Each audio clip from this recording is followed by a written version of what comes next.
Alam nyo ba na madali lang pala magtanim ng carrots? Kahit sa ating bakuran ay pwede na tayong magkaroon ng carrots. Magandang araw po sa inyong lahat at sa mga bago nating viewers dyan. Welcome sa garden natin.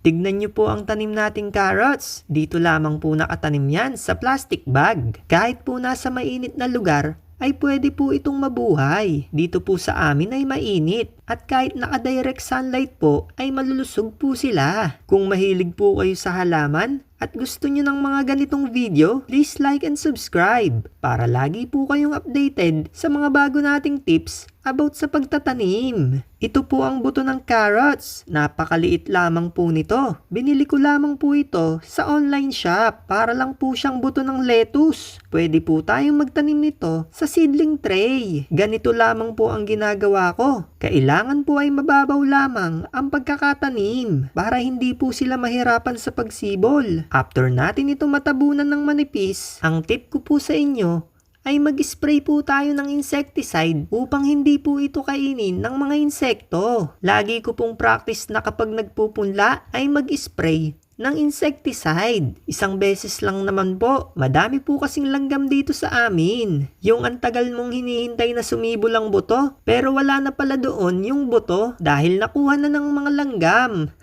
Pero after 1 month ay pwede po natin ito i-transplant sa ating permanenteng taniman. Pero pwede din po tayo magtanim direct sa malaking taniman upang hindi na po magalaw ang ugat kapag inilipat natin ito. Tignan nyo po mga kagarden, ito po ay tinanim ko direct. Naglagay lamang po ako ng madaming buto dito. At kapag nagsibol na sila, binabawasan ko na lamang po pag sobrang dami. Hindi po kasi lumalaki ang mga bunga ng carrots kapag sila ay dikit-dikit. Sa mga magtatanong po kung anong lupa po ang gamit ko, lupa lamang po dito sa amin. Hindi po maganda ang lupa dito dahil clay soil po at ito ay napakalagkit. Hinahaluan ko lamang po ito ng ipa ng palay at sunog na ipa upang maging buhaghag dahil mas gusto po ng carrots ang buhaghag na lupa upang madaling mag-expand ang bunga ng carrots. Maglagay lang po tayo ng mga organic materials upang tumaba ang ating lupa. Tignan nyo mga ka-garden,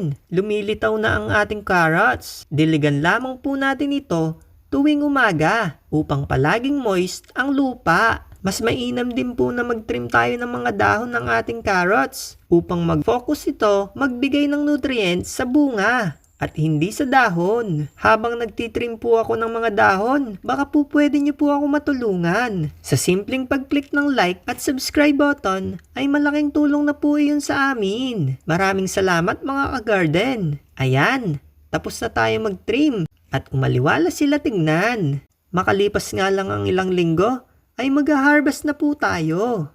Ito, ang laki nito oh. Yung iba po na maliliit, lalaki pa po iyan. Pero hinarvest na po natin para makapagtanim na po ulit tayo ng panibago. Konti lamang po ang ating na-harvest kasi konti lamang po ang ating tanim. Pero pwede po natin maibenta ang mga malalaki at yung reject ay pwede na po natin panggulay sa ating ulam. Ganito lamang po ang pagputol ng mga dahon ng carrots. Gumagamit lamang po ako ng itak. Ingat po tayo palagi sa paggamit nito. At pagkatapos, ay huhugasan lamang po ang mga ito.